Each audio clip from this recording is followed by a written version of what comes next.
In the first part of this presentation, I'm going to tell what happened during the colonization of Ghana. Further, I will explain what the reasons were for the Europeans to colonize Ghana using the 3 Cs and a short summary. As you can see in the slide, I made a timeline where I put the main data and colonizers together. Before the colonization of Ghana by the Europeans, was Ghana an empire of small cultural groups living together in one society. This society exists from 700 until the 17th century. 13th century, sorry. Many years later, the first Europeans arrived in Ghana during the 15th century. They were the Portuguese people. The Portuguese people colonized Ghana and named it Elmina, that means the gold mine. They gave this name because they found one of the biggest gold mines of Africa. The Portuguese people started trading it, and in this way the gold mines of Ghana became famous and more Europeans traveled up to Ghana to see it themselves. And in the 16th and 17th century the British people arrived in Ghana. Since this moment Ghana was called the Gold Coast because of the precious gold that they found. Also at this moment the Portuguese people left Ghana because they were displaced by the British and Dutch people. After arriving of the Dutch and British people, the Dutch people left after a long time, and for some reason, and Ghana stayed for a long time an important colony of England. In the first picture, you can see a meeting between the Europeans and the citizens of Ghana at the arrival of the Europeans. In the second picture, you can see the flag of Ghana during the colonization of England. You can see that is a combination of the British flag and a small elephant. The letters G and C are standing for the Gold Coast, which is representing Ghana.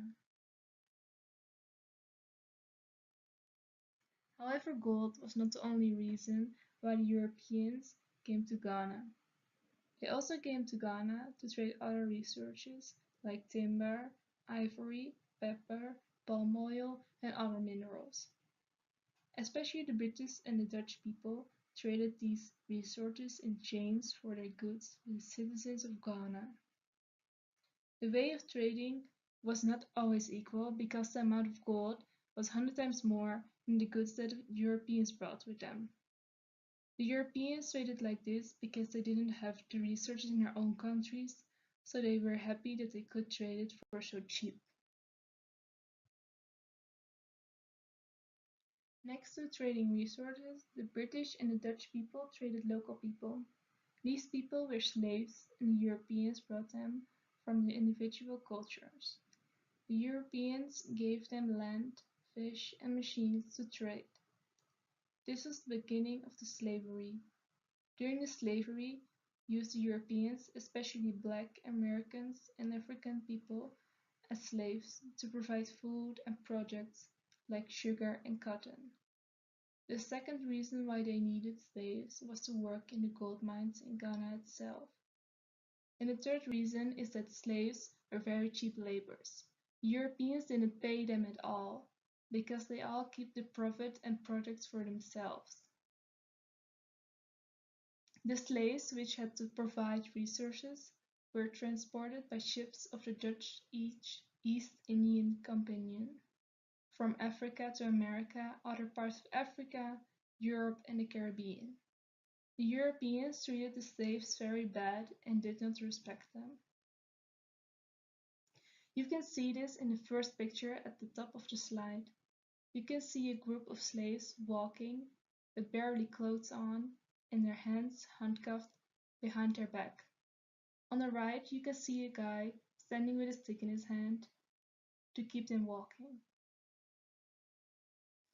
On the picture at the bottom, you can see on the left a lady wearing a crown.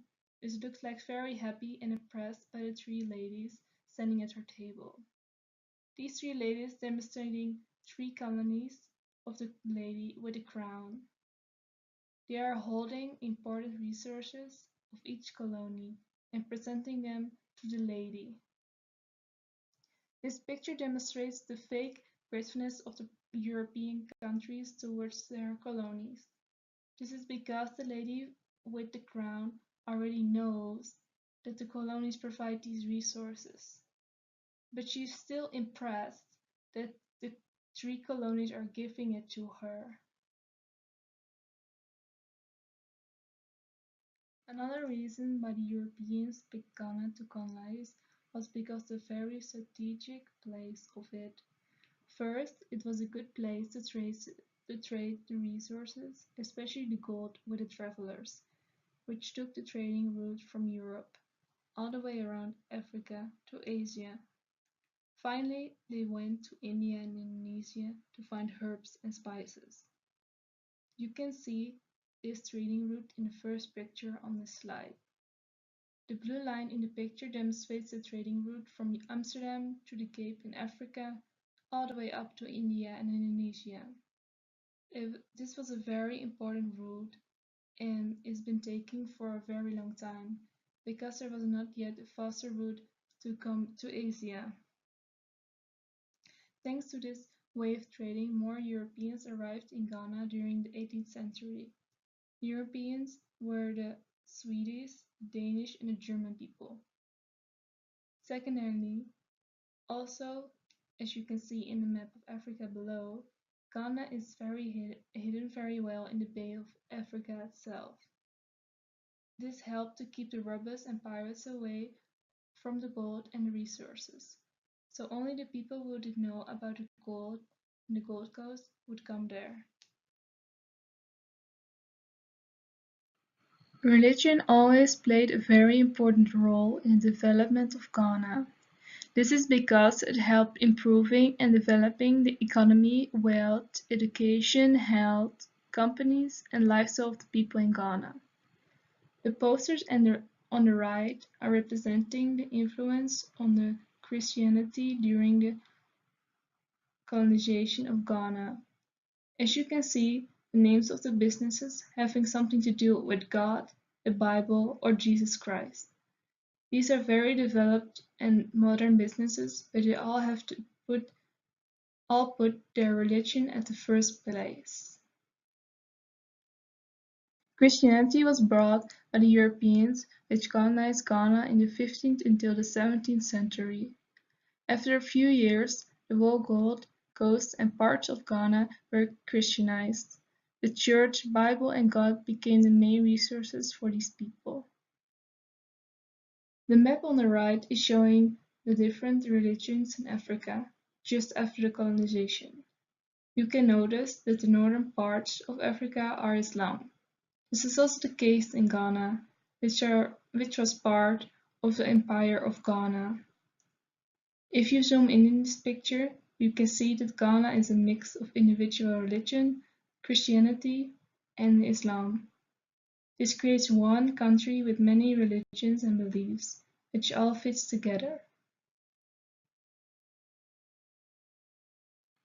Before the colonization by the Europeans, was Ghana part of the Empire of Ghana, so as you can see in the map on the right.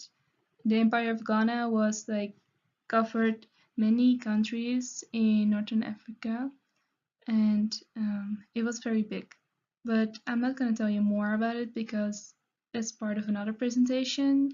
So if you want to find information about it, feel free to do, but it's not very important for this presentation. Okay, so the civilization during the colonization of Ghana is quite difficult because there are different viewpoints. We're looking at the situation in Ghana, and you have the Europeans who think they are treated the people right and they were the best people, so they had the perfect society, and they thought because of their religion of Christianity, they thought the blank people has to be the leader and has to be leader and create a good society. And even though the citizens of Ghana thought that Europeans were very disrespectful and rude to the people of Ghana, especially the slaves, because they transported the slaves in ships with handcuffed and they didn't wear any clothes, they didn't provide them any food or money or something. They just use them as slaves or sometimes like animals. So these are different um, views. But I'm not gonna tell more about it because that's part of another part of this presentation. So yeah. Okay, I made this summary of the 3 C's for this that I use for this presentation. So for commonize, Christianize, and civilize, I picked the main points or sentences that I find very important for this presentation and put it like in the table that you can see. So I think this is the best way to understand the information that is given in the presentation and in one slide. So you can use this or use the original text that I made up. Just choose for yourself. The resources that I've used for this presentation came from websites such as Ghana Web and articles that I found on it. I've also found it from the Paris School of Economics, a PowerPoint about the history of Ghana, an article about Ghana and African development from vanderbilt.com, and 2 other articles from Wikipedia, the Gold Coast, and the colonial British people in the Empire of Ghana. In the first part of this presentation, I'm going to tell what happened during the colonization of Ghana. Further, I will explain what the reasons were for the Europeans to colonize Ghana using the 3 C's and a short summary. As you can see in the slide, I made a timeline where I put the main data and colonizers together.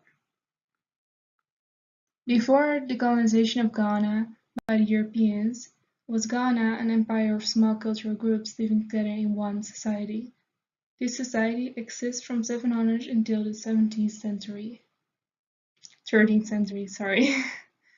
Many years later, the first Europeans arrived in Ghana during the 15th century. They were the Portuguese people. The Portuguese people colonized Ghana and named it Elmina, that means the gold mine.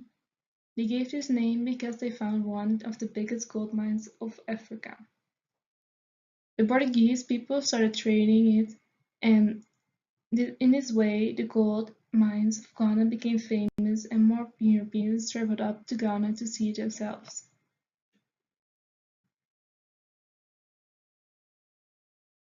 And in the 16th and 17th century the British people arrived in Ghana. Since this moment Ghana was called the Gold Coast because of the precious gold that they found. Also at this moment the Portuguese people left Ghana because they were displaced by the British and Dutch people. After arriving of the Dutch and British people, the Dutch people left after a long time and for some reason, and Ghana stayed for a long time an important colony of England. In the first picture, you can see a meeting between the Europeans and the citizens of Ghana at the arrival of the Europeans. In the second picture, you can see the flag of Ghana during the colonization of England. You can see that it is a combination of the British flag and a small elephant. The letters G and C are standing for the Gold Coast, which is representing Ghana. However, gold was not the only reason why the Europeans came to Ghana. They also came to Ghana to trade other resources like timber, ivory, pepper, palm oil, and other minerals. Especially the British and the Dutch people traded these resources in exchange for their goods with the citizens of Ghana. The way of trading was not always equal because the amount of gold was 100 times more than the goods that Europeans brought with them.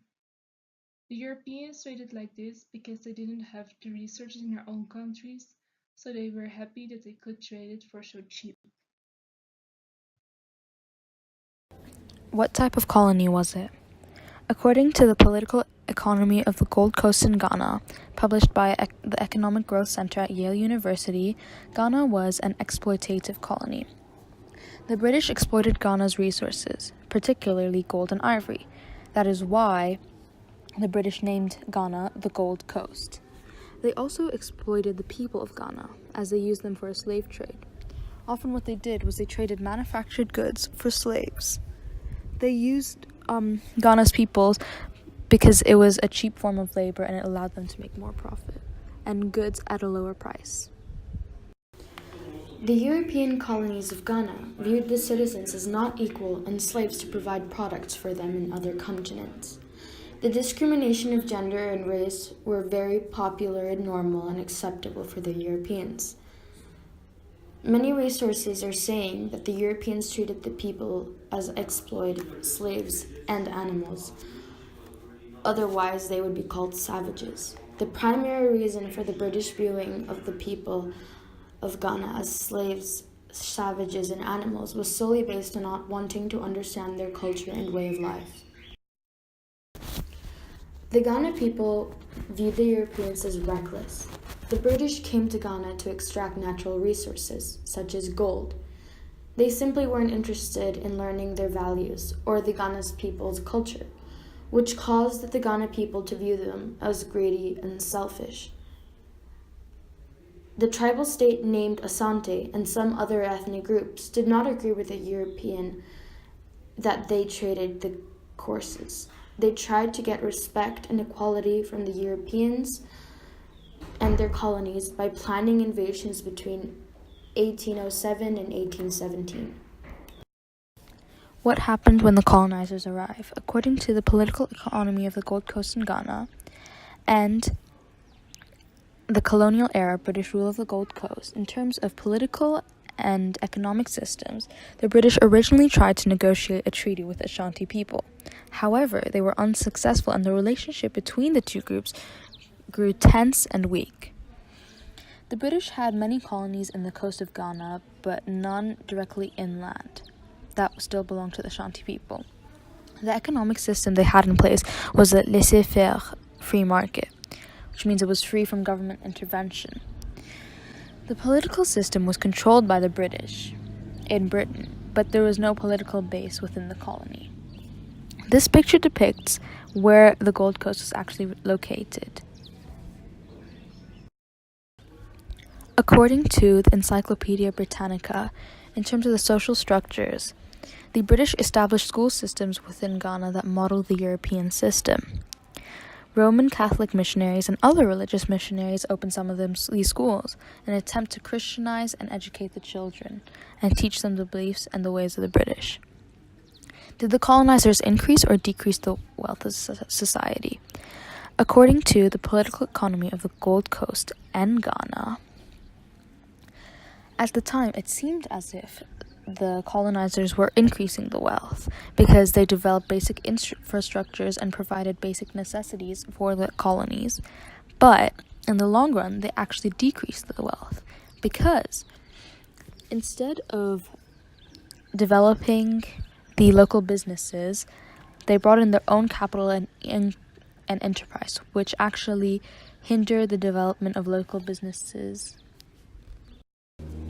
Was there conflict between the two groups? Yes, there was conflict between the Ashanti Kingdom and the British colonizers, according to the article Anglo-Ashanti Wars and the Political Economy of the Gold Coast in Ghana. The two groups constantly fought and had many wars, which were called the Anglo-Ashanti Wars. The Ashanti did not like the British as they were imposing on their territory and they were exploiting their resources and people. The British did not control any land inland, but did create relationships with other countries along the coast of Africa, which helped them strengthen their influence. These allies that they formed within the coast of Africa helped them fight against Ashanti people in the Anglo-Ashanti Wars. There were 5 series of the Anglo-Ashanti Wars. The picture depicts an image of the Anglo-Ashanti Wars.